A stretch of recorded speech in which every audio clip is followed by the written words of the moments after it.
faz questão de mostrar, quando ele apresenta a primeira obra, que é o Livro dos Espíritos, primeiro ele abre com uma introdução onde ele vai mostrar esses fenômenos, que é muito importante uma ciência apresentar os seus fenômenos.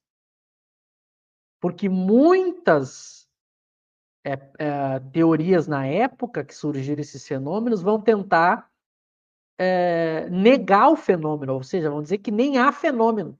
Porque eu posso tentar explicar uma coisa que nem fenômeno é.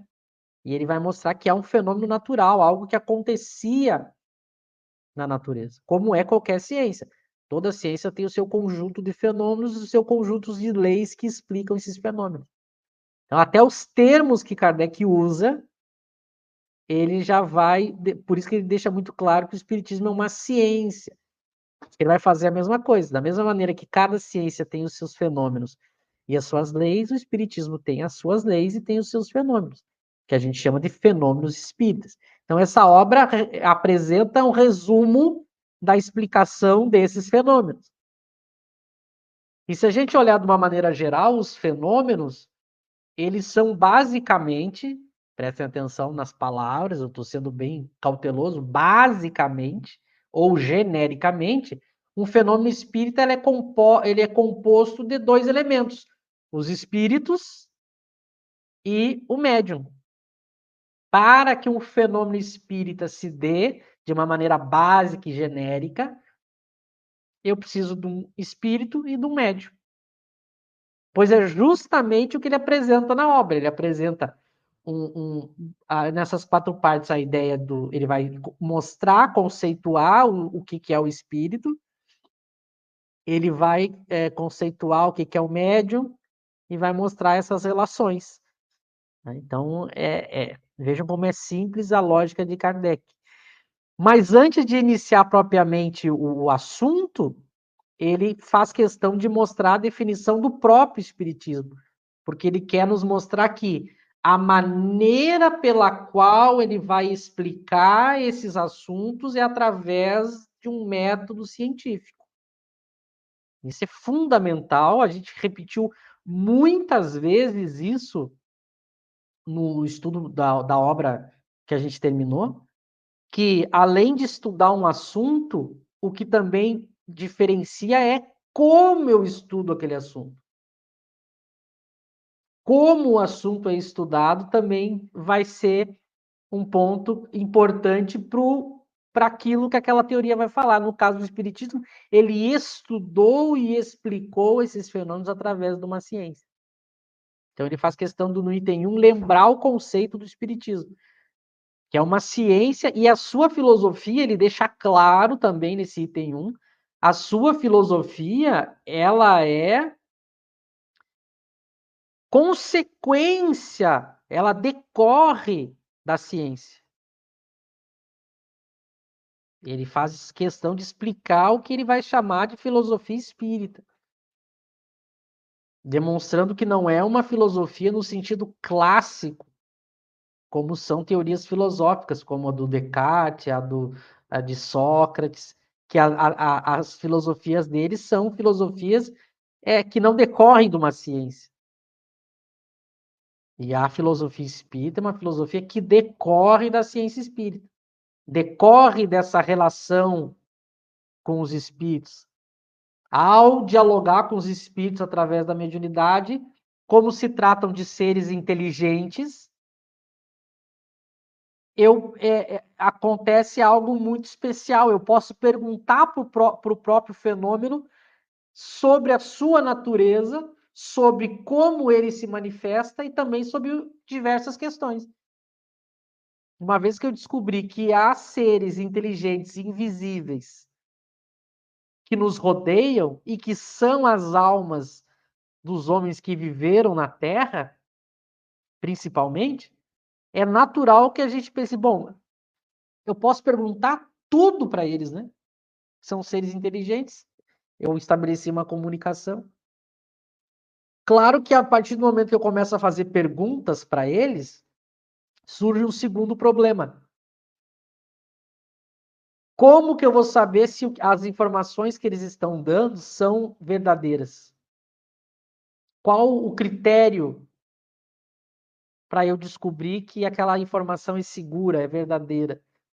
Por isso que eu vou precisar, por isso que Kardec vai precisar desenvolver toda uma teoria. E o resultado da aplicação desses critérios no diálogo com os espíritos é a filosofia espírita. Então, as informações que os espíritos trazem passam por uma série de critérios que Kardec vai desenvolver, que fazem essas informações se constituírem um corpo filosófico que tem autoridade, que tem controle, que tem credibilidade e que tem método de tu saber se é verdadeiro ou se é falso. Porque não bastaria simplesmente eles falarem.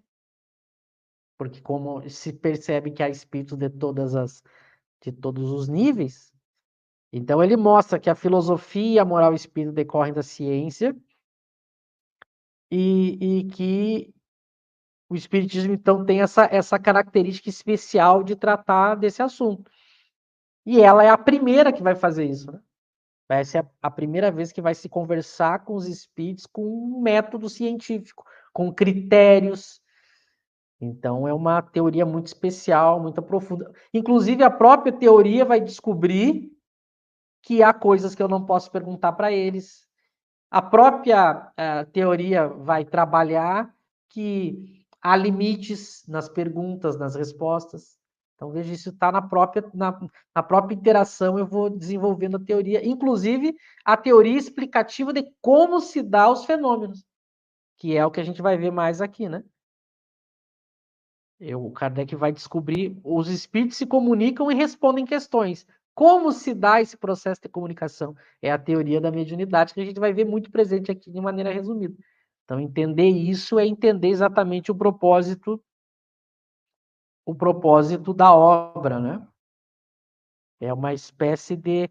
É uma introdução ao estudo da doutrina com uma introdução ao entendimento da mediunidade.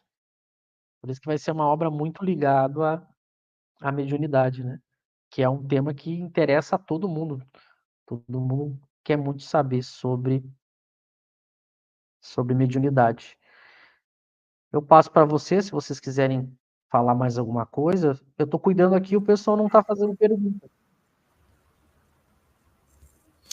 Eu ia só comentar, o Michel lembrou bem aí, ele enfatizou a questão do título da obra, né, que ela ensina uma coisa interessante para a gente, um resumo da lei dos fenômenos espíritos. Para compreender qualquer... Quando a gente está falando em ciência, né, e aqui a gente está tratando de ciência, Kardec bem define o espiritismo como uma ciência de observação. Quando a gente está falando de ciência, as pessoas tendem a, por vezes, ter uma imagem um pouco equivocada do que seja de fato a ciência, né? Então, as pessoas acreditam que ciência, para provar uma coisa, basta colocar aquilo diante dos olhos, basta observar empiricamente e fazer qualquer tipo de experimento para você provar uma coisa, comprovar uma coisa cientificamente, né? Mas a filosofia da ciência já mostrou que você tem muita dificuldade de compreender um fenômeno, compreender um fato, se ele não tiver inserido dentro de uma teoria. Não basta a pessoa que não tem nenhum conhecimento teórico sobre uma área do conhecimento, se ela for ter contato experimentalmente, né, empiricamente, com um fenômeno, aquele fenômeno pode não fazer nenhum sentido para ela. Agora, o que Kardec sempre recomenda, e naquela obra que é o Espiritismo, ele vai insistir nisso. Se a pessoa for para, no caso aqui do Espiritismo, né, mas isso vale também para ciências ordinárias aí, a física, a química, a biologia. Se a pessoa vai ter contato com o experimento, vai ter contato com o fenômeno sem nenhum conhecimento prévio teórico, aquele fenômeno pode não ter nenhum significado para a pessoa. Ela vai olhar para aquele fenômeno, não vai extrair nenhuma conclusão, nenhum ensino útil